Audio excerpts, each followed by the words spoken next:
tell us something about Lifesize? Lifesize stands for innovation. We are one of the global leaders in video conferencing, and we have always been pioneers in the innovation.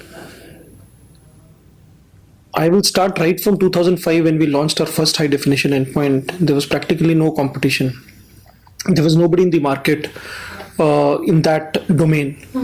Then similarly, 4 years back when we launched our infrastructure, when we virtualized our entire infrastructure, there was nobody. So whether it is endpoints, whether it is infrastructure, whether it is now cloud.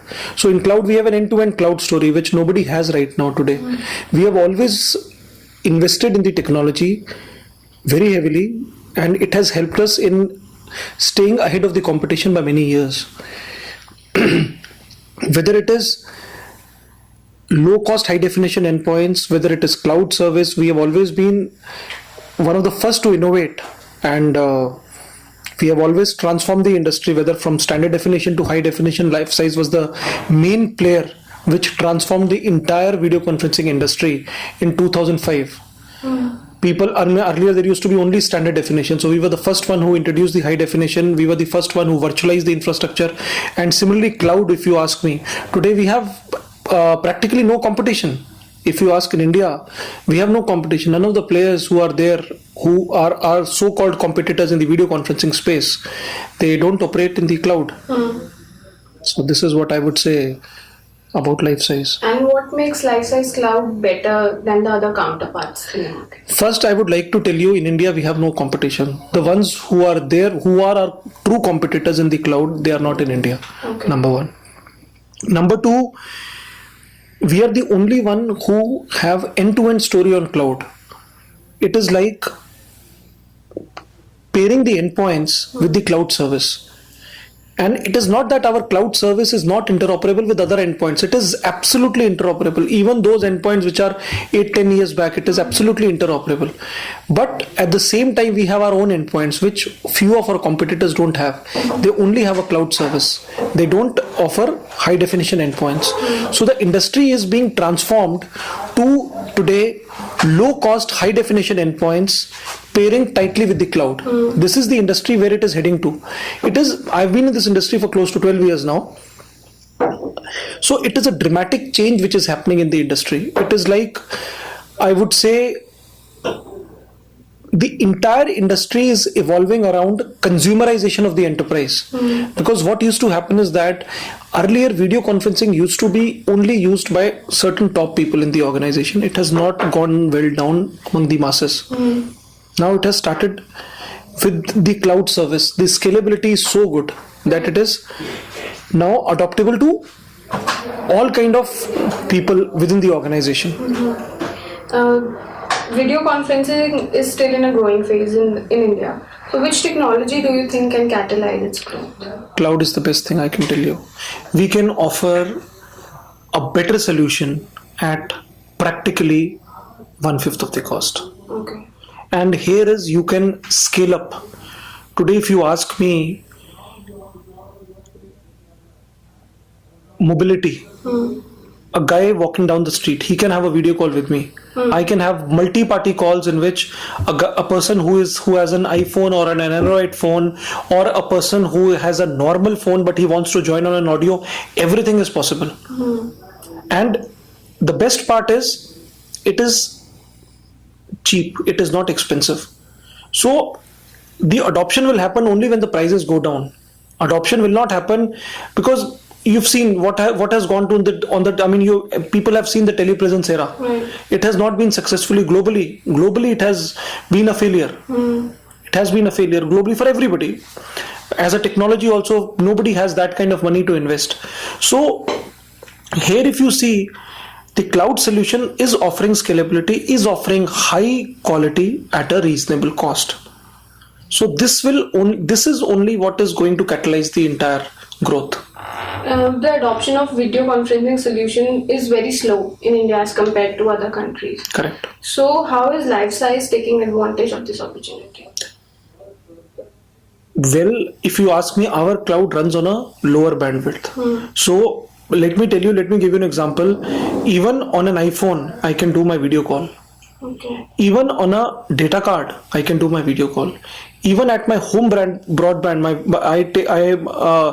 we are a US headquartered company, Lifesize. Though our parent company is Swiss headquartered, but our division is headquartered in US. Most of my calls are there in the night, so I take those calls from my house, and I have a shared broadband, so the quality is too good. Okay. So my point is, we can offer a much better solution at a reasonably lower bandwidth, and this is ultimately going to be the key to success for anybody for video conferencing. What are the benefits of cloud video conferencing to the enterprises? How can they benefit from this? Well, if you ask, there are numerous benefits. One is scalability. Second is cost of operations. You don't need a dedicated guy. You don't need a hardware. You simply don't need a hardware because the cost is so high of a hardware. Similarly, apart from hardware, you need to invest on their service also, like 3 years or 5 years. Let me give you an example. Suppose if you buy a 25 port MCU, multi-conferencing unit video bridge, so the cost of the service, which is maintenance of that for 3 years, is equivalent to a one full hardware bridge. Such expensive it is. With these kind of this thing, it will certainly not going to, the industry in India certainly will not going to evolve. If you want an explosive growth here, cloud is the only way which can do that. And that is why, if you ask me, globally we launched cloud in June. It has become a global hit. We are doing exceptionally well in the West, in Europe market, in the US market. India, we launched it in August. If you ask me, even my own predictions, assumptions have gone totally wrong as far as the cloud business was concerned. I was still at my back of the mind thinking India may not be ready still for the cloud video conferencing. But it has also proved me wrong. I can tell you, even large enterprises today, they are using our solutions on a trial basis. What we have done, I would encourage you people also to go to Lifesize, www.lifesize.com. You can download the client free of cost, and there is a 14-day trial which is there.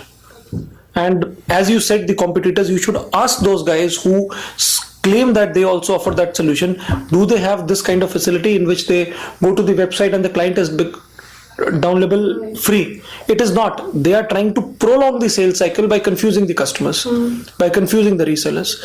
And apart from the customers, we also give an excellent opportunity for the resellers, because what has happened is today,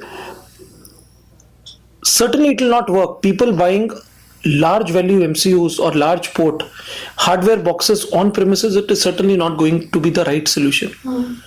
If you ask me today, what I was told by various senior people, there has not been even a single MCU deal in the Silicon Valley. It is simply not working. Everybody is moving to cloud because they can see the benefits. They can see the same or better features at a reasonable cost.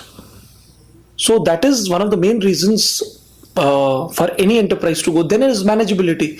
You don't require, what happens is that for an on-premises MCU, you would have a dedicated engineer. You would have a dedicated engineer for an on-premises, but here you would not have. It can be used by anybody. It can be used by you. It can be used by anybody. It is so simple to use. And second is, we, apart from our audio video resellers, we also want to target the IT partners. Because earlier what used to happen is that people honestly used to get literally scared when MCU used to come in a picture, in a bill of material, or in a actual scenario. People used to say, oh, I don't know whether I will be able to do it or not. So they used to have a separate dedicated guy who used to know about MCU. Now even the IT partners, which are plenty in number, they can do that. Anybody can. It is a plug and play. It is a plug and play. So how has been the response to the service in India? It is exceptionally well. Any numbers of how much you have sold, or enterprises are kept? I would say today we have more than 55 customers on this, and it is growing. It is a new concept. Please understand. It's actually a new concept. If you would have asked me this question 6 months before, if you would have asked me that how much will you do, how much business will you do on cloud for next 1 year, I would say I don't know. And it is a true sense because it is a new concept. It will only change. So, now, but I can tell you the response is so high. If you ask me today, the CAGR on cloud is more than 40%. The hardware endpoint CAGR has gone down to 8%. Similarly, if you ask me on the, I would say the adoption is across the verticals. Whether it is SMB, whether it is mid-market, whether it is large enterprise, everywhere the response is same. I could never imagine even a large enterprise would start using, at least on a trial, they have started using. Okay. And cloud, government, yes, it will take a little bit more time because they have their own policies and all. But apart from the government, all other segments are booming and things are working out very well. So with this, it also gets us into a stream in which we will invest more in our business, in our operations in India. We are increasing our headcount both in the R&D as well as in the sales and marketing. Yeah. And what are your revenue models and the subscription plans? So it is a purely subscription. Per year, a customer has an option to buy for 1 year, 2 year or 3 years. So it starts from 10-seater, 25-seater, 50-seater, 100-seater, 250-seater, 500-seater. 1000-seater. So it is a subscription model. That's why I told you it is transforming and changing the industry altogether. It is not per port pricing like 4 lakh per port. It is not like that. It is a per seat pricing, which is an annual subscription price. Please understand, if suppose you will use it for 25 seat, and any organization will be large. So once you will start using for 25 or 10, then you will gradually increase. When you will see the features are even more better than the traditional on-premises features, you will definitely invest.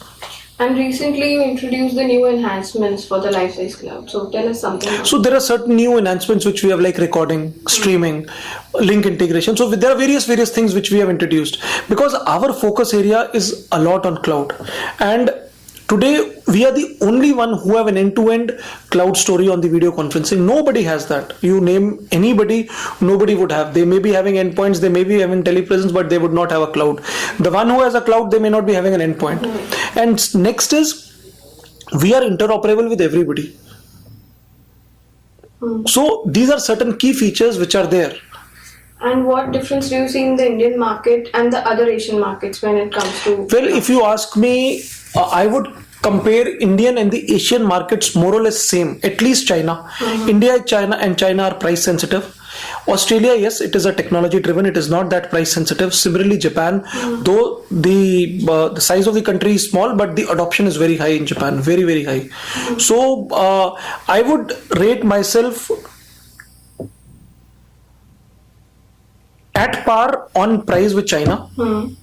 Technologically, we may be slightly lesser from Australia perspective in terms of technology adoption, but on the cloud side, if you see, we are right now leading in the Asia Pacific, because China, though it is a big market, it has its own challenges also, various challenges. They want localization of everything. Like they are not they don't speak English as often, and the way of communication is more or less Chinese. So right now we are not offering a localized, it is not there right now. But at the same time, I would say India is number one in the Asia Pacific for the cloud business. Okay. Yeah. And what are your future plans for the Indian market? What we can expect more from that? Well, if you ask me, next year my aim is to reach 100 tier 2, tier 3 cities. We will be expanding our reseller network, our customers will be expanding, definitely we'll be expanding. We are increasing our headcount. India has become a very good focus area. So tier 2 and tier 3 cities will also be adopting to cloud? Yes, I can tell you. That's why I told you. My own prediction and assumptions have gone wrong. I could never imagine in a city like Bhubaneswar, they would have 4 or 5 customers in the first month of the launch, or a city like Indore, they would have 10 customers till now, or a city like Chandigarh, whom in the first week of launching, I would have a customer. Okay. So it's great to go Yeah. outside. Thank you. Yeah.